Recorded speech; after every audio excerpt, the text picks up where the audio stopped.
નમસ્કાર વિદ્યાર્થી મિત્રો, આજે આપણે બે સૌથી મોટા પ્રશ્નોની ચર્ચા કરીશું. 2025ની અંદર ઘણા વિદ્યાર્થી મિત્રોને હાઇટની અંદર પાસ કર્યા હતા, પરંતુ 2026માં હાલ જે ભરતીની રનિંગ ચાલી છે એમની અંદર એમને ફેલ કર્યા છે. અને એવા બી ઘણા વિદ્યાર્થી મિત્રો છે કે જે 1-2 વર્ષથી તૈયારી કરતા હતા અને આ ભરતીની અંદર રનિંગમાં ફેલ થઈ ગયા છે. તો એ બંને વિદ્યાર્થીઓએ હાલ શું કરવું જોઈએ? આપણે પહેલા હાઇટવાળાની વાત કરીએ, પછી આપણે રનિંગવાળાની વાત કરીશું. મારે આજે સવારમાં એક વિદ્યાર્થી મિત્રનો ફોન આવ્યો અને એના પહેલાં બી એક મિત્રથી મેસેજમાં વાત થઈ હતી. તો કે અમને કે 2025માં હાઇટમાં પાસ કર્યા હતા અને અત્યારે અમને ફેલ કરી દીધા. અમે કે 4-6 મહિનાથી રનિંગની પ્રેક્ટિસ કરતા હતા અને આગળની ભરતીમાં બી 1-2 માર્ક્સ માટે ફાઇનલ મેરિટથી બહાર ગયા હતા. તો હાલ અમને એવું હતું કે અમે આ ભરતીની અંદર તો ટોપમાં બેનથિયારીમાં હશું અને અમને હાઇટની અંદર ચૂંટાડી દીધા. તો હવે અમારે શું કરવું જોઈએ? તો મિત્રો, સૌથી પહેલાં તમારે ઘરે તમારી હાઇટ માપવાની. જો તમારી હાઇટ નોર્મલ કરતો થોડીક જ ઓછી હોય, જેમ કે તમે સીધા ટટ્ટા ઊભા રહો, તમારા વાળ થોડાક વધેલા હોય અને તમે પ્રોપર રીતે માપો અને તમને એવું લાગે કે હા, મારી હાઇટ તેઓ મને કીધું એના કરતાં બી થોડીક વધારે છે, તો તમે ભરતી બોર્ડનો સંપર્ક કરી શકો. તમે ગાંધીનગર જાઓ અને ભરતી બોર્ડમાં જઈને ત્યાં એપ્લિકેશન આપી આવો, એટલે તમને ખબર પડે કે એમનો શું રિપ્લાય મળે છે. જો તેઓથી તમને કંઈ સંતોષકારક જવાબ નથી મળતો તો તમે હાઈકોર્ટની અંદર જઈ અને પિટિશન દાખલ કરી શકો. હવે વિદ્યાર્થી મિત્રો, તમે જો ઘરે બેઠા હશો, તમે હાઇટની અંદર ફેલ થઈ ગયા હશો અને ડિમોટિવેટ થઈ અને ઘરે આવી જાઓ કે મારે તો હવે આગળ તૈયારી નથી કરવી, તો મિત્રો એનો કંઈ ઓપ્શન નથી. જો તમે 2-3 વર્ષ સારી તૈયારી કરી છે તો પછી 1-2 દિવસ બગાડો અને ગાંધીનગર ઓટો મારતા હો.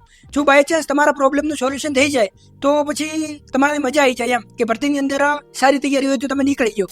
અને જે વિદ્યાર્થી મિત્રો રનિંગની અંદર ફેલ થઈ ગયા એ વિદ્યાર્થી મિત્રોને હાલ કંઈ ઓપ્શન નથી. તમે રનિંગમાં ફેલ થઈ જાઓ અને પછી ત્યાં જઈને કહો કે મને ફરીથી મોકો આપો, હું આગળ રનિંગમાં પાસ થઈ ગયો તો આ વખતે બીમાર પડી ગયો, દોડાયું નહીં, તો એ તો કંઈ થાય નહીં મિત્રો. પણ 2027ની અંદર 10,000 જેવી પોલીસની ભરતી આવવાની છે એવી આપણે સૌએ અફવાઓ સાંભળી છે. હકીકત બી કહી શકાય, અફવા બી કહી શકાય, ઓફિશિયલ કંઈ આવ્યું નથી એટલે હાલ આપણે કહી ના શકીએ. પણ મે બી 2027માં ચૂંટણી આવવાની છે એટલે ભરતી આવી શકે. તો તમારે મિત્રો તૈયારી છોડવાની નથી. મિત્રો, 2025માં પોલીસની ભરતી નીકળી, 2026માં પોલીસની ભરતી જશે. બે મોટી પોલીસની ભરતી એક સાથે થઈ અને સીસીની ભરતી 7,300 કરતો પણ વધારે આ વખતે 2026માં થવાની છે.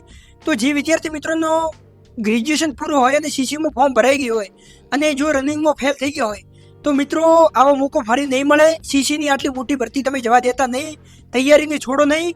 તમે પહેલાંથી બી પોલીસને ટાર્ગેટ રાખી હોય તો બી નોર્મલ થોડા ઘણો સિલેબસ તો સીસી અને પોલીસ કોન્સ્ટેબલનો સેમ જ છે, ગણિત, બંધારણ, સામાજિક, અને આ જ રોકડીયા માર્ક્સ છે જે તમને મેરિટમાં સ્થાન અપાવે છે. તો તૈયારી મિત્રો છોડતા નહીં. હાલ તમે સીસીની તૈયારી કરો. અને જે વિદ્યાર્થી મિત્રોને સીસીમાં ફોર્મ ના ભરાયું હોય એ વિદ્યાર્થી મિત્રો ગણિત રીઝનિંગ મજબૂત કરો, બંધારણ મજબૂત કરો, સામાજિક વિજ્ઞાન મજબૂત કરો. 2027માં મિત્રો ભરતી આવવાની છે, ભલે પોલીસની ભરતી ના આવે તો તલાટી, જુનિયર ક્લાર્ક, વનપાલ. જે વિદ્યાર્થી મિત્રો સારી તૈયારી કરે છે અને રાત દિવસ એક કરીને મહેનત કરે છે એમને 1-2 ભરતીમાં થોડા માટે રહી જતા હોય, નસીબના કારણે મેળ ના આવતો હોય, પણ એ 1-2 વર્ષ પછી ચોક્કસમાં નોકરી મેળવીને જાય છે. એટલે મિત્રો, જો મેદાનમાં ઉતરી ગયા છો, સારી તૈયારી કરો છો તો તૈયારીની છોડતા નહીં. તમે રનિંગમાં ફેલ થઈ ગયા હો, હાઇટમાં ફેલ થઈ ગયા હો તો તૈયારી મિત્રો તમે ચાલુ રાખજો. તમારે મિત્રો તૈયારી રિલેટેડ કોઈ મટીરિયલ જોઈતું હોય તો ડિસ્ક્રિપ્શનમાં મેં લિંક આપી છે મારા ટેલિગ્રામની, ત્યાં તમે જોઈન થઈ જાઓ. ત્યાં 4300 કરતાં વધારે વિદ્યાર્થી મિત્રો જોઈન થયેલા છે.